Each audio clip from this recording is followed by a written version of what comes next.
네, 우리 온민경 장관님 지금 취임하신 지 50일 정도 되셨죠? 네. 일복 많은 장관님 되십시오. 예. 먼저 친밀한 관계 관련된 네. 부분, 관계 폭력 피해자에 관련된 질문하겠습니다. 네. 경찰청 통계에 따르면 2024년 살인 피해자의 62%가 가족, 연인 등 친밀한 관계에 있었던 것으로 확인됩니다. 가장 안전해야 될 공간이 범죄의 현장이 되고 있고 피해자 보호 제도는 그런데 여전히 사건 중심 또는 신고 중심으로 이렇게 되어 있는 것에 대한 문제제기입니다. 화면 한번 봐주시기 바랍니다. 보이지가 않네요. 글씨가 작아서. 가정폭력 피해자 보호시설에는 최근 5년간 연평균 1,600명이 입소했습니다. 그중에 30% 이상이 자녀를 동반하고 입소하는 경우입니다.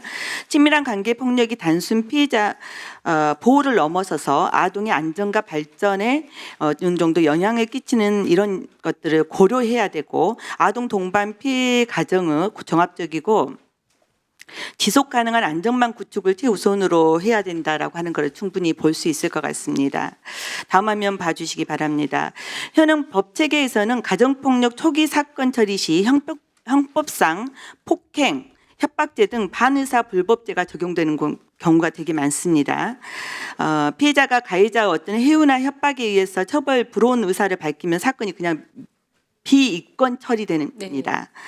문제는 피해자가 사건 비입건 후에 가해자의 상태, 이를테면 구금이라든가 어디에 있는지에 대한 확인을 전혀 알 수 없는 상황에서 굉장히 큰 위험에 노출되고 이게 결국은 살해되는 비극적인 사례로 발생을 하는 경우가 우리가 거제나 대전 사례에서 충분히 보고 있습니다.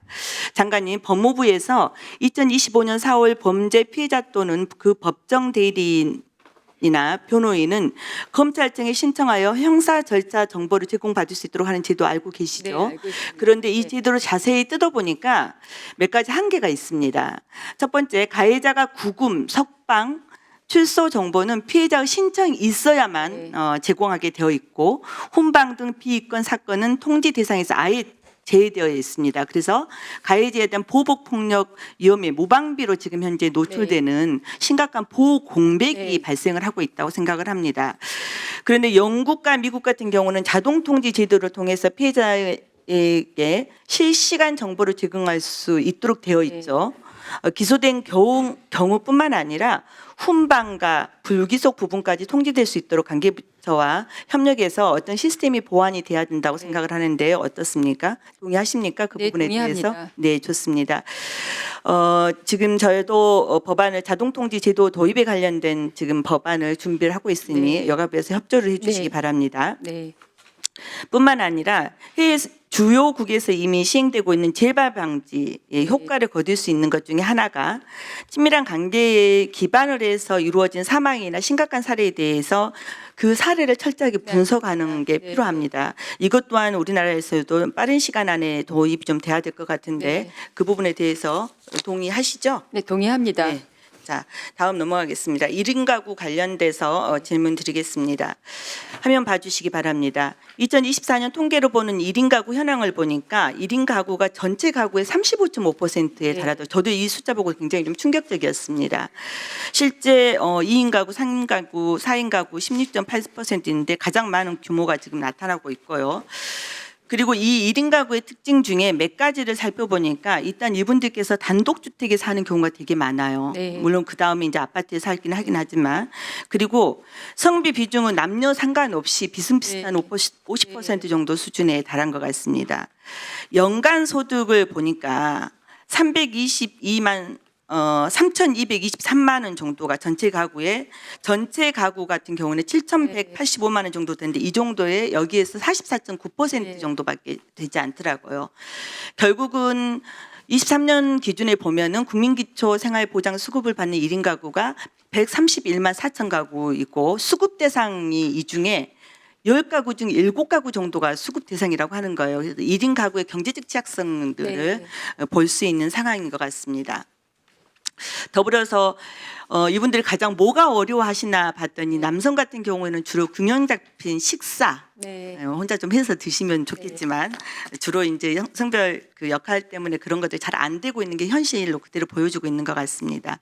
그런데 여성은 아프거나 위급할 때 혼자서 대처하기가 굉장히 어렵다라고 하고 있습니다. 이분들 중에 자살하고 싶다라고는 생각을 해본 적이 있냐고 하는 이 질문에 비중이 6.9%나 되어 있습니다. 결국은 경제적 어려움과 애로움, 고독, 직장 문제가 굉장히 큰 문제이다라고 볼 수 있을 것 같습니다. 이런 측면에서 저는 지금 현재 성평등 가족부가 1인 가구에 대해서 어떤 마인드를 가지고 대책을 세우고 있는가를 좀 봐봤더니 제가 조금 놀랐어요. 주로 가족이라고 하지만 독립된 가구로서의 하나의 그냥 가족의 모습을 하고 있습니다. 이미 사회가 그렇게 많이 변해 왔습니다. 그럼에도 불구하고 이들에게 하는 것은 취약 이기 가족 지원 사업이라고 하는 일환으로 되어서 그 안에서 1인 가구 사회적 안전망을 만드는 거 그리고 긴급 돌봄 서비스를 하는 것에 딱 거기에 멈춰 있습니다. 네. 제가 1인 가구 지원 사업 내용을 요구를 했더니 한 장짜리 페이퍼가 왔더라고요. 좀 굉장히 충격적이지 않습니까?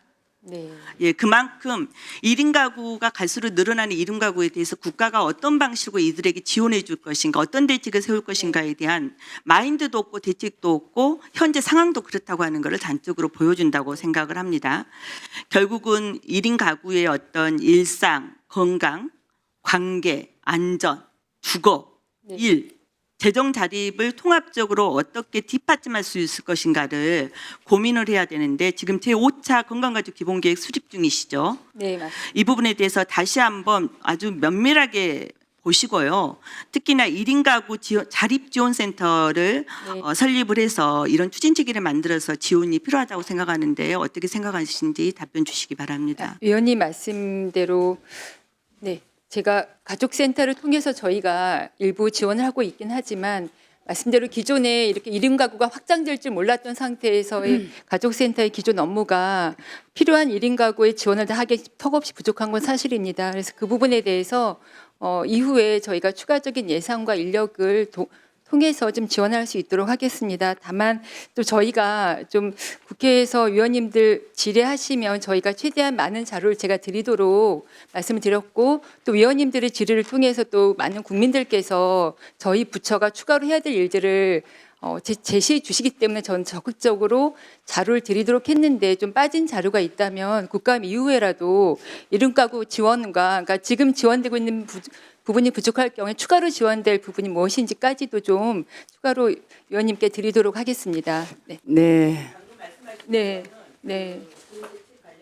네. 네. 네. 네. 네. 네. 네. 네. 네. 네. 고맙습니다. 네. 잠깐 유의해 주시고요.